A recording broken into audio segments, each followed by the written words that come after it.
청나라 군대가 정말 순식간에 밀고 내려왔죠. 그래서 조선의 임금이 남한산성에서 항복하기까지 딱 47일 걸렸다고 하는데요. 병자호란입니다. 네, 47일. 참 짧은 시간이죠. 네. 이 짧지만 정말 처절했던 시간 속으로 한번 들어가 보려고 합니다. 아니, 왜 이렇게 속수무책이었을까요? 그게 단순히 군사력 처해만은 아니었습니다. 당시 조선을 둘러싼 국제 정세가 있었고요. 또 내부 문제도 있었고, 그리고 그 결정적인 순간들의 선택들, 이런 것들이 복합적으로 작용한 결과죠. 아, 복합적인 원인이군요. 네. 오늘 그 원인들을 하나씩 좀 짚어보면서 여러분이 핵심을 딱 파악하실 수 있도록 도와드릴게요. 좋습니다. 그럼 뭐부터 볼까요? 첫 단추. 청나라가 왜 쳐들어왔을까? 이거부터 봐야겠죠. 그렇죠. 흔히 인조가 광해군의 그 중릴 외교, 이걸 버리고 친명배금 노선을 택했기 때문이다 이렇게 얘기하잖아요. 이게 구체적으로 어떤 의미였는지 좀 설명해 주시죠. 네, 말 그대로입니다. 명나라하고는 친하게 지내고 새롭게 힘을 키우던 후금, 나중에 청나라죠. 거기는 배척한다. 이런 정책이었어요. 네네. 근데 당시 청나라 입장에선 더 큰 그림이 있었죠.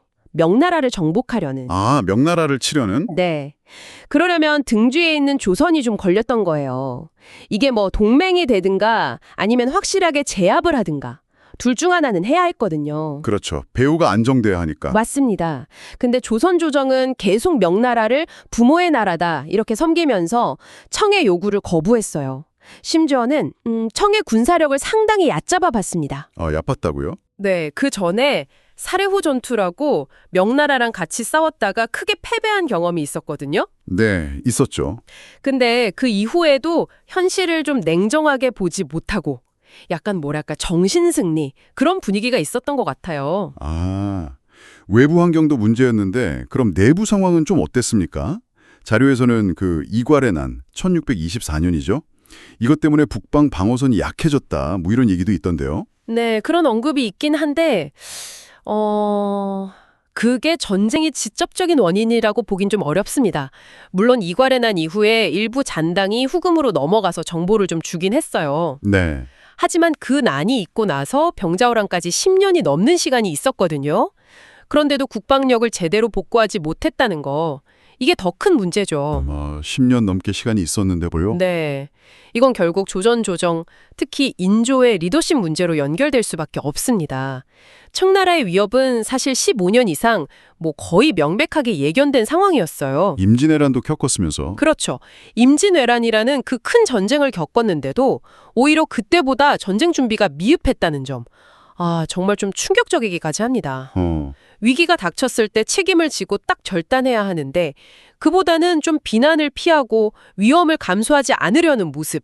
인조의 리더십 문제가 여기서 좀 크게 드러나는 거죠. 하긴 평소에는 그냥저냥 넘어갈 수 있었을지 몰라도 이게 나라의 존망이 걸린 위기 상황에서는 정말 치명적이었겠네요. 맞습니다. 치명적이었죠. 그 리더십의 문제가 결국 결정적인 전략 실패로 이어지는 것 같습니다. 원래 계획은 강화도로 피신하는 거였잖아요. 네, 맞아요. 근데 남한산성으로 갑자기 발길을 돌렸단 말이죠. 그게 청나라 기병대가 너무 빨리 내려왔어요, 생각보다. 그래서 강화도로 가는 길이 그냥 막혀버린 거죠. 아, 길이 막혀서. 네. 그래서 급하게 남한산성으로 들어갔는데 이곳은 원래 왕이 딱 버티는 곳이라기보다는 각지에서 병력들이 모이면 왕이 지휘하는 약간 중간 집결지 그런 개념이었거든요. 지휘소 같은 곳이었군요. 그렇죠. 근데 왕이 거기에 딱 고립돼 버리니까 전국이 군대를 지휘할 통신망, 보급로 이런 게 다 끊겨버린 겁니다. 이게 치명적이었어요. 아, 만약 강화도로 갔다라면 좀 달랐을까요? 글쎄요, 결과는 알 수 없지만 적어도 해로를 통해서 지휘체계는 유지는 가능했을 텐데 그런 아쉬움은 있죠. 자료 보면 김유 같은 신하가 뒤늦게라도 여긴 안 됩니다. 탈출하셔야 합니다. 이렇게 건의했다고 해요. 네네. 근데 인조가 위험하다는 이유로 거부했다고 하죠. 어떻게 보면 스스로 고립을 자초한 셈이에요. 플랜 B가 없었던 거죠. 와, 한겨울에 고립된 산성안. 상황은 말할 것도 없이 끔찍했겠네요. 식량, 땔감, 옷 다 부족하고. 근데 기본이죠. 심지어 병사들이 너무 추워서 그 무거운 쇠 갑옷을 못 입고 그냥 성벽을 지켰다는 그런 얘기도 있더라고요. 아, 그 정도로요? 근데 더 좀 황당한 이야기도 있던데요. 어떤 거죠? 아니, 무기고에 창이나 총 같은 무기는 있었는데 정작 병사들이 먹고 자고 뭐 진지부수하고 하는데 꼭 필요한 기본적인 물품들 있잖아요. 밥솥, 물통, 아니면 삽도끼 같은 공구요. 네네. 아, 네, 맞습니다. 정말 기가 막힌 일이죠. 그러니까 전쟁을 그냥 서류상으로만 준비한 거예요. 실제 병사들이 현장에서 어떻게 싸우고 어떻게 생활하는지에 대한 현실 감각이 전혀 없었던 거죠. 와, 진짜 총체적 난국이네요. 이런 상황에서 그나마 유일하게 좀 잘한 준비가 화약 생산량을 늘린 거였다니 참 아이러니합니다. 결국 버티지 못하고 47일 만에 인조는 성문을 열고 나와서 항복을 합니다. 그 유명한 삼전도에서 청태종에게 3번 절하고 9번 머리를 조아리는 그 3배 구고드레를 행하게 되죠. 네, 3대 구고들의 이 장면에 대해서 흔히 인조가 머리를 땅에 찧어서 피를 흘렸다 이렇게 많이 알려져 있잖아요. 네, 그렇게 알고 있죠. 근데 자료에서는 그게 좀 와전된 이야기라고 지적합니다. 3배 구고들의 자체는 청나라 황제한테 신하들이 행하는 그냥 일반적인 의례였다는 거예요. 인조에게만 특별히 가혹하게 한 건 아니었다는 거죠. 아, 그 의례 자체가 특별한 치욕은 아니었다. 네. 물론 항복 자체가 엄청난 굴욕인 건 변함없지만요. 그 의식 자체에 대한 오해는 좀 바로잡을 필요가 있다는 거죠. 참고로 그 삼전도가 지금의 서울 석촌호수 근처입니다. 그렇군요. 아, 그리고 한 가지 더 궁금한 게 있는데요. 인조는 왜 인종이 아니라 인조일까요? 보통 나란히 세운 왕에게 조를 붙이는 거 아닌가요? 원래는 그랬습니다. 조는 창업지군, 그러니까 나라를 처음 세운 왕에게 붙이고 종은 그 뒤를 이은 왕, 계승지군에게 붙이는 묘호였죠. 네. 근데 조선 후기로 가면서 이게 좀 달라져요. 세조나 선조, 그리고 인조처럼 국가적인 위기를 극복하고 나라를 다시 일으켰다. 이런 명분으로 조를 붙이는 경우가 생기면서 그 의미가 약간 희석됐다고 볼 수 있습니다. 아하, 그런 배경이 있었군요. 자, 오늘 병자호란의 패배 원인을 정말 여러 각도에서 살펴봤습니다.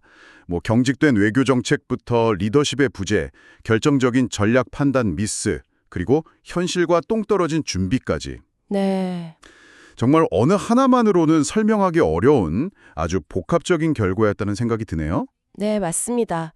이 역사가 우리에게 보여주는 건 정말 명확한 것 같아요. 현실을 냉철하게 인식하는 것, 그리고 위기 상황에서 책임감 있는 리더십, 또 구호만 외칠 게 아니라 실질적인 준비, 이런 것들이 얼마나 중요한지 극명하게 보여주죠. 과거의 교훈이지만 오늘날 우리에게도 시사하는 바가 참 큰 것 같습니다. 그럼요. 마지막으로 좀 생각해 볼 지점이 있는 것 같아요. 아까 화약 얘기 잠깐 나왔었잖아요. 조선이 패배 직전에도 화약 기술만큼은 오히려 발전시켰다고 하던데 네, 그랬다는 기록이 있죠. 이게 어떻게 보면 기술이 아무리 발전해도 리더십이나 전략이 뒷받침되지 않으면 결국 소용없을 수도 있다. 이런 반증 아닐까요? 충분히 그렇게 해석할 수 있겠네요. 기술만으로는 안 된다는 거죠. 네. 여러분은 어떠신가요?